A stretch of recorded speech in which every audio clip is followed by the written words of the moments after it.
September is a peak month. If you've been, if you've been engaging with your forecast, you will know that I've been beating the drum for this, right? And all of you probably know I'm a drummer, so beating the drum is really my thing.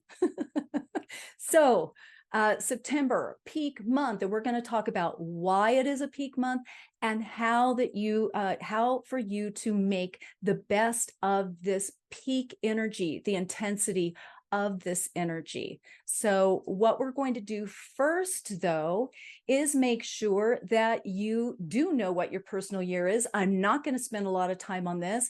If you are unsure, while you're watching this, you could go to FeliciaBender.com.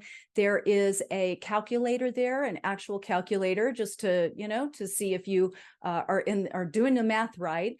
And yet, very simple math here. You would add the month of your date of birth and the day of your date of birth. You will cast aside your year for this calculation of birth and instead calculate the current year, which is a number 7. It's a 7 universal year. So just to make sure that you're doing that correctly. Also, I want to do a reminder / disclaimer, and that is this. I'm the practical numerologist, and the way that I envision that for myself and why I call myself that is because I like to present you with the information and the material, and then really it is up to all of us to see what resonates with us. And the reason I'm bringing this up now is because there are 2 different schools of thought about the personal year. So the personal year either can be seen as being calculated or seen. Well, what am I trying to say? Let me back up. It runs from January 1st through December 31st of any given year. I would say also that the energy surrounding it peaks or intensifies around your birthday time. And then also, again, peaks and crescendos in September, which is why we're meeting right now. So what I want to say, though, is that there is another school of thought that relegates the personal year to be from birthday to birthday, kind of like a solar return in astrology. Either way, you can work with this material, and yet I wanted to be clear that it really depends on how it resonates with you. I've tried it both ways in my own personal life, and the way that I have learned to do it and that feels correct for me personally is from January 1st through December 31st. If you are not of that mind, no harm, no foul. Whatever works for you, you can still apply this information. It just will be applied a little bit differently for you and with you in your mind. All right. So with that said, let's get rocking and rolling here, because September doubles the energy of your personal year and your personal month. So why is that? Mathematically, September is a number 9. Whenever you add something to a number 9, you get what you started with. And this is infinity and beyond, right? It's a very interesting thing with math. So it ends up each of us with our personal year has this doubling down, this double intensity of the energy of our personal year that happens in September. So for instance, it's your 1 personal year, and September is a number 9. We add those 2 together to get your personal month. So 1 + 9 = 10, 1 + 0 = 1. And down the line, you can do that, 1 through 9. So you can see how this rolls out this way. So you're getting double the opportunities and double the challenges. Plus, what I'm going to be saying is that you've been working on this all year long, right? You've been engaging these energies, and let's see where you are and how you're feeling. All right. So the reason that I'm doing this get together with us is I figure you want to go a little deeper, if possible, right? So digging a little deeper, getting a little more nuanced, and getting more able to apply this information to your specific situation, right? And the experiences that you are going through. How do I make sense out of this, right? How do I make some meaning out of it, so that it really is a part of my spiritual personal growth in life? So what I'm going to do here is I'm going to use an example, okay, to just start out, to ramp up, of how we might make sense out of, I don't know, a random happening. And I'm just choosing this one out of the air, right? So let's see how we might look at the particular lesson or the core that we can extract if you are in the process of a divorce. Okay, it could be a job change. It could be a health issue. It could be anything. I'm just choosing divorce as our example here. All right. So if we were to look at the one personal year, let's say you're in a one personal year and you're getting a divorce. How can you see what this core message, core issue is that's coming into play? Well, I would just say, frankly, that you probably wanted and needed to get that divorce last year. Right? In your 9 personal year. Didn't happen for whatever reason. And so right now, the real core issue, not issue, well, maybe issue, but the message for you and what you're really learning and growing with and on and into is your independence. If you are getting a divorce, it's gonna kick you up the ladder into your independence. It's gonna ask you to extract from these codependencies and dependencies, all of those things. That would be the center theme. I would say overall, okay, these can mix and match, and there's no hard yes or hard no, but I think it's interesting to look to see how these things can show up and what the ultimate growth opportunity is for us during that time. So if you are in a 2 personal year getting a divorce, you're really learning who you are.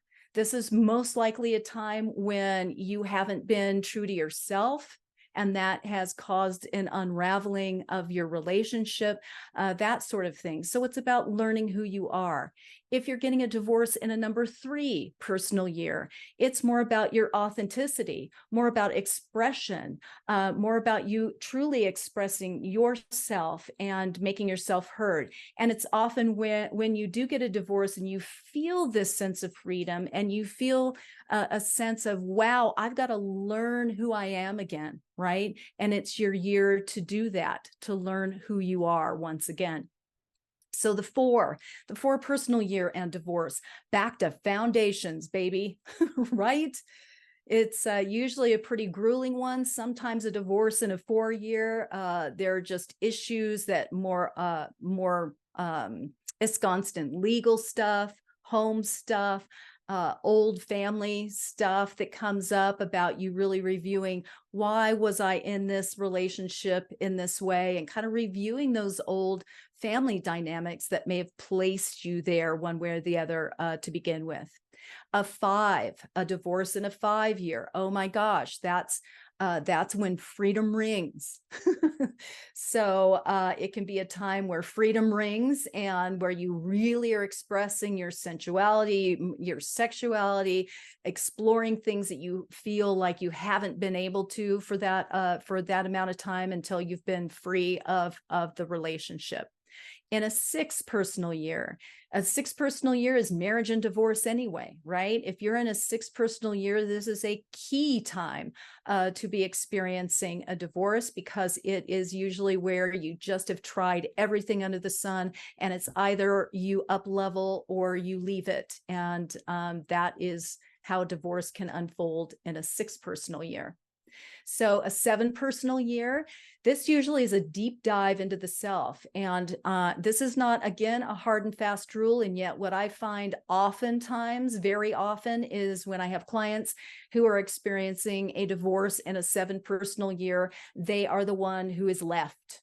They're not the one who is leaving. They're the one who is somewhat surprised that they're being left. And so they get to do a deep dive, like, what just happened here? How did I miss that?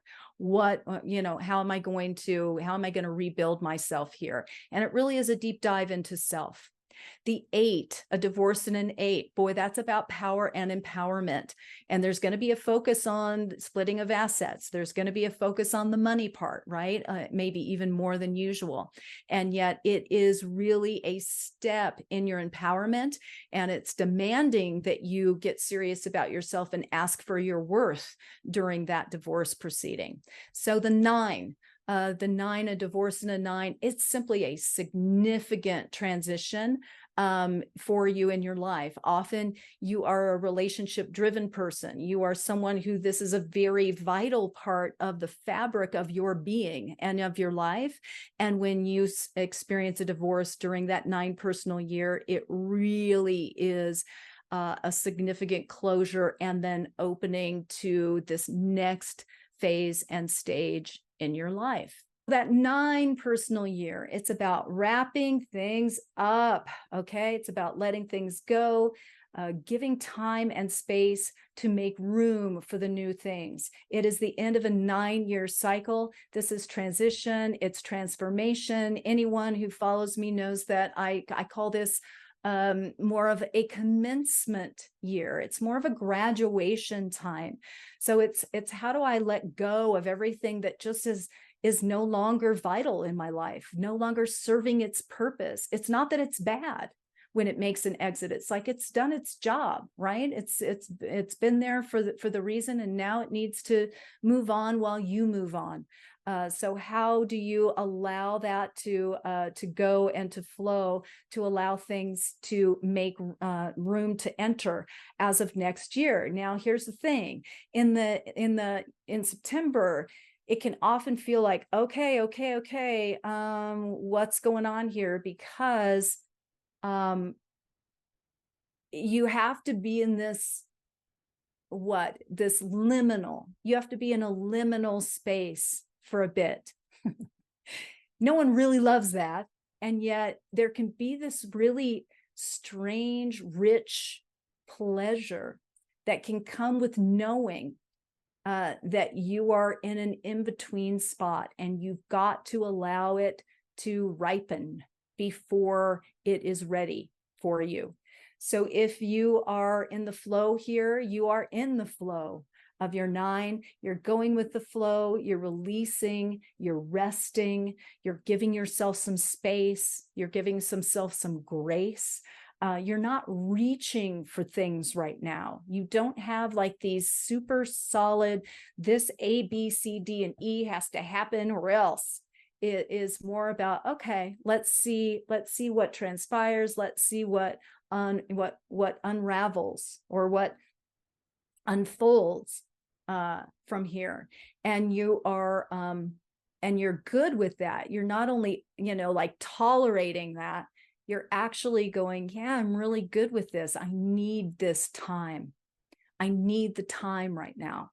So otherwise, we in the 9 personal year can feel panicked. We can feel like we're hanging on for dear life to anything that's familiar. Even it's kind of that feeling of hanging on to the known bad thing because you don't want to look at and see it, like, well, I know what this bad thing is. I've got this unknown thing in front of me that could be bad. It could be good. It could be whatever, but I know what this is, so I'm just going to stay over here, right?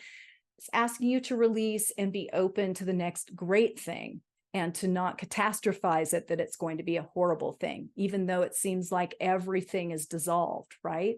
You can be feeling low energy. I would say, please rest, truly during this time when and how you can. And it can be a time when we're feeling really, really fearful, right? I'm really afraid. I'm afraid of it depends on where you are and how intense this is with your 9 personal year, because people in their 9 can experience incredibly intense transformational things. And then there are some people in their 9 who it's a little bit more subliminal, a little more gentle. So we'll see how it's working for all of you. I'm sure. Hey, everyone, as you have noticed, this forecast is set up a little bit differently this time. I decided to make it a little bit different and give you a little piece of a webinar that I just presented on the energies of September. I thought that would be a nice way to shake things up and give you a little bit of a different approach.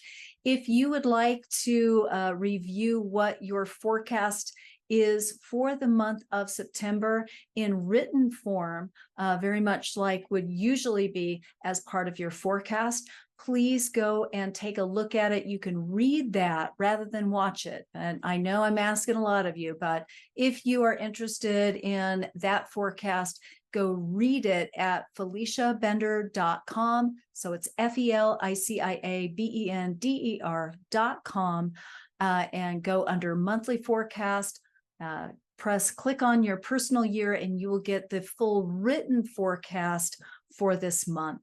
I hope you have a great one, and I'll see you soon.